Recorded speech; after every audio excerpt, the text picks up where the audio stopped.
বিগত বেশ কিছুদিন ধরে সারা দেশ জুড়ে আমরা জানি ধর্ষণের মাত্রা অত্যন্ত ভয়াবহ আকারে বৃদ্ধি পেয়েছে। প্রিয় দর্শক, এজন্য সুস্থ বিবেক সম্পন্ন যে কোনো মানুষ এবং এদেশের সকল অভিভাবকদের মাথা ব্যথা এবং উদ্বিগ্ন হওয়ার সবচেয়ে বড় কারণ আজ ধর্ষণের হার ভয়াবহ আকারে বৃদ্ধি পাওয়া। দর্শকদের হাত থেকে বৃদ্ধা থেকে শিশু পর্যন্ত কেউই রেহাই পাচ্ছে না, এমনকি মানুষ থেকে নিয়ে পশু পর্যন্ত মুক্তি এবং রেহাই পাচ্ছে না ধর্ষকদের করাল থাবা থেকে। প্রিয় দর্শক, কেন আজ আমরা পশুর মতো অধম হয়ে যাচ্ছি, বরং পশুর চাইতেও আমরা নিচে নেমে যাচ্ছি, সে কারণ আমরা উদ্ঘাটন করার চেষ্টা করব। ধর্ষণের হার অত্যন্ত ভয়াবহ আকারে বেড়ে যাওয়া এবং আরও অন্যায় অনৈতিকতার হার দিন দিন আমাদের সমাজে চরম আকারে বেড়ে যাওয়ার সবচেয়ে বড় এবং প্রধান মৌলিক কারণ হলো পারিবারিক শিক্ষার অভাব। আমাদের পরিবারগুলোতে আজ নীতি এবং আদর্শের শিক্ষার কোনো গুরুত্ব নেই। আমাদের পরিবারগুলো, প্রত্যেকটা পরিবার চায়, প্রত্যেকটা পরিবারের অভিভাবক চায় তার সন্তান, তার অধীনস্থ ছোট শিশু তারা ভালো স্কুলে পড়ুক, ভালো রেজাল্ট করুক, ভালো পড়াশোনা করুক, ভালো কলেজে চান্স পাক, ভালো বিশ্ববিদ্যালয়ে চান্স পাক। কজন অভিভাবক আছেন যিনি চান যে আমার সন্তান, আমার অধীনস্থ ছোট শিশু সে নীতি এবং আদর্শে বলিয়ান হয়ে গড়ে উঠুক? অভিভাবকের দোষের জায়গাটা হলো তিনি তার সন্তানকে এবং অধীনস্থ শিশুকে সে কিভাবে বেড়ে উঠছে সেটাকে নিবিড়ভাবে গভীরভাবে পর্যবেক্ষণ করেন না। তিনি ভালোভাবে খেয়াল করেন না যে তার চরিত্রের মোড় কোন দিকে যাচ্ছে, কার সাথে উঠছে, কার সাথে বসছে, তার চরিত্র খারাপ হয়ে যাচ্ছে কিনা, সে ভালো পথে আছে কিনা, তাকে ভালো পরিবেশ দেওয়া। দ্বিতীয় যে কারণ উল্লেখ করতে চাই তা হলো আমরা সকলেই জানি আমাদের সমাজে ভালো মানুষের কোনো মূল্য নাই, নীতি এবং আদর্শের কোনো ভ্যালু নাই। এই সমাজে কেউ যদি নিজের প্রভাব প্রতিষ্ঠিত করতে পারেন টাকার মাধ্যমে, পয়সার মাধ্যমে, শ্রদ্ধার চোখে দেখে, ভালো চোখে দেখে। একটা সময় ছিল যে আমাদের সমাজে, আমাদের দেশে ভালো মানুষদের প্রতি এক ধরনের শ্রদ্ধা কিছুটা হলেও সমীহ ছিল, কিন্তু দিন যতই গড়াচ্ছে আমাদের সমাজে ভালো মানুষদের কোনোই মূল্য নাই, কোনো মূল্য নাই, কোথাও না, এমনকি মসজিদগুলোতে পর্যন্ত ভালো মানুষদের কোনো ভ্যালু নেই। সবচেয়ে বড় কারণ হিসাবে যেটি আমরা দেখতে পারি সেটা হলো ধর্ষণের হার বৃদ্ধি পাওয়ার পেছনে আমরা জানি আমাদের দেশে এবং তথাকথিত আজকের আধুনিক যত দেশগুলো আছে সেগুলোতে, বেশিরভাগ দেশগুলোতেই নারী দেহকে অবাধ এবং অশ্লীলভাবে প্রদর্শন করা হয়ে থাকে। সিনেমাতে, নাটকে, নোবেলে, পত্রপত্রিকাতে, মিডিয়াতে, বিজ্ঞাপনের সব জায়গায় নারীকে এমনভাবে উপস্থাপন করা হয় যার ফলে একজন যুবক, একজন পুরুষ এক ধরনের যৌন সুরসুরি পান এবং এখান থেকে যারা দুর্বল মনের, দুর্বল চিত্তের বা অসুস্থ চিন্তার, অসুস্থ মনের সেই লোকগুলো কিন্তু বিপদগামিতার পথে পা বাড়ায়।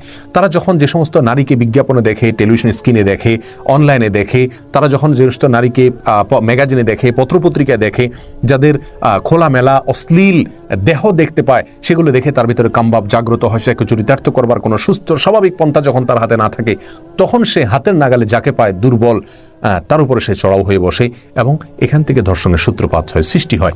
প্রিয় দর্শক, অতএব আমাদের সমাজে ধর্ষণের হার বৃদ্ধি পাওয়ার পেছনে নারী দেহের অবাধ প্রদর্শনী, অশ্লীল প্রদর্শনী এবং নারীকে রীতিমাত্র ভোগ্য পণ্যে পরিণত করার যে একটি কালচার, সংস্কৃতি প্রতিষ্ঠিত হয়ে গেছে আজ কর্পোরেট দুনিয়াতে, এটি হলো ধর্ষণের হার বৃদ্ধি পাওয়ার সবচেয়ে বড় এবং মৌলিক কারণ। নারী নিগ্রহের এবং নারীর প্রতি নির্যাতন তথা ধর্ষণের হার বৃদ্ধি পাওয়ার আরেকটি বড় কারণ হলো আমাদের সমাজে বিবাহ অত্যন্ত কঠিন কাজ আর বিবাহ বহির্ভূত সম্পর্ক অত্যন্ত সহজ কাজ। বিবাহ বহির্ভূত সম্পর্ক, অবৈধ সম্পর্ক যদি আমরা কঠোর হস্তে দমন করতে পারি তাহলে ইনশাল্লাহ ধর্ষণের মাত্রা অনেকখানি কমে যাবে। পত্রিকার পাতা জুড়ে প্রতিদিনই কম বেশ নিউজ থাকে যে আমাদের সমাজে কোনো না কোনো জায়গায়, কোনো না কোনো এলাকাতে তথাকথিত প্রেম ভালোবাসা, যেটা অবৈধ সম্পর্ক, বিবাহ বহির্ভূত সম্পর্ক, সেটা ধর্ষণ পর্যন্ত গড়ায় এবং নারী নিগ্রহ পর্যন্ত, নারী নির্যাতন পর্যন্ত গড়ায় এবং এর পরিমাণ অনেক ভরি ভরি, যার কারণে বিবাহকে যদি সহজ করা হয় আর বিবাহ বহির্ভূত সম্পর্ককে যদি কঠিন করা হয় তাহলে ইনশাআল্লাহ ধর্ষণের মাত্রা অনেকখানি কমে যাবে। ধর্ষণের মাত্রা বৃদ্ধি পাওয়ার সবচেয়ে বড় কারণগুলোর মধ্যে থেকে আরেকটি কারণ হলো ধর্ষণের কোনো কার্যকর এবং দৃষ্টান্তমূলক শাস্তি আমাদের সমাজে নাই। প্রথমত, কার্যকর এবং দৃষ্টান্তমূলক কোনো শাস্তির ব্যবস্থাই নেই।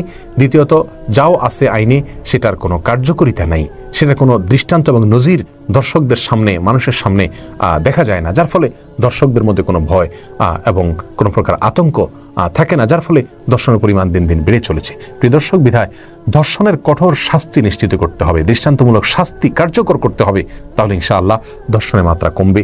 এক্ষেত্রে ইসলামের যে নির্দেশনা রয়েছে সেটাকে ফলো করলে ধর্ষণের মাত্রা সবচেয়ে দ্রুত কমবে ইনশাআল্লাহ বিইذনিল্লাহ। আমাদের অনেক ভাই বোন আমাদেরকে বলেন যে না, ধর্ষণের পেছনে এর কোনো ভূমিকা নেই, বরং আমরা পুরুষরা যদি আমাদের মনগুলোকে ঠিক করি তাহলে ধর্ষণ এর হার কমে যাবে বা ধর্ষণ বন্ধ হয়ে যাবে। অথচ আমরা পৃথিবীতে যাদেরকে উন্নত মনে করি, যাদেরকে আমরা সভ্য মনে করি, যাদেরকে অনেক বেশি বেশি শিক্ষিত মনে করি সে সকল দেশগুলোর অন্যতম হলো আমেরিকা। সে আমেরিকার ব্যাপারে আমাদের দেশের দৈনিক বাংলাদেশ প্রতিদিনের 26শে অক্টোবর 2016 সালের একটি রিপোর্ট আমরা দেখতে পেয়েছি। সেই রিপোর্টে উল্লেখ রয়েছে যে পৃথিবীতে নারী নিগ্রহ, নারী নির্যাতন, নারী ধর্ষণের ঘটনা সবচেয়ে বেশি হয়ে থাকে আমেরিকাতে, এবং আমেরিকাতে প্রতি 6 জন নারীর একজনই ধর্ষণের শিকার হন। অর্থাৎ 6 জনের মধ্যে একজন নারী অবশ্যই ধর্ষণের মুখোমুখি হন। এর পাশাপাশি মাত্র 14 বছর বয়স থেকেই শিশুরা ধর্ষণের মতো অপরাধ প্রবণতার মধ্য দিয়ে তারা বড় হয়ে ওঠে এবং অপরাধ প্রবণতা তাদের ভিতরে থাকে। তাহলে 14 বছরের শিশুর ভিতরে যদি ধর্ষণ করার মতো প্রবণতা থাকে এবং এটা যদি ভুরি ভুরি আর অহরহ হয়, অথচ তাদের তথাকথিত শিক্ষা, সভ্যতা, উন্নতি কোনো কিছুরই কোনো কমতি নাই, প্রিয় দর্শক, তাহলে সমস্যার মূল জায়গাটা আমাদের চিহ্নিত করতে হবে বেপর্দা, অশ্লীলতা, নারী দেহের অবাধ প্রদর্শন, এবং এগুলো যত বেশি বাড়বে, বেপর্দাহীনতা যত বেশি বাড়বে, তত বেশি সমস্যা বাড়তে থাকবে। ধর্ষণে শীর্ষে যে সমস্ত দেশগুলো রয়েছে এই রিপোর্টে, সেই 10টি তার দেশের তালিকা উল্লেখ করা হয়েছে। সুখের কথা হলো যে সেখানে কোনো মুসলমান দেশের নাম নেই। ভারত, জার্মান, আমেরিকা সহ উন্নত দেশগুলোর নাম সেখানে রয়েছে, যাদেরকে আমরা সভ্য মনে করি, আমাদের চাইতে শিক্ষিত মনে করি, তাদের নামগুলো সেখানে রয়েছে। প্রিয় দর্শক, তাহলে বোঝা গেল তাদের তথাকথিত উন্নতি, তথাকথিত শিক্ষা, তথাকথিত সভ্যতা, তথাকথিত পুরুষের মন ভালো করা, এগুলোর জন্য সকল প্রচেষ্টা আমাদের চাইতে তাদের অনেক বেশি আছে, তারপরেও ধর্ষণের মাত্রা কমেনি।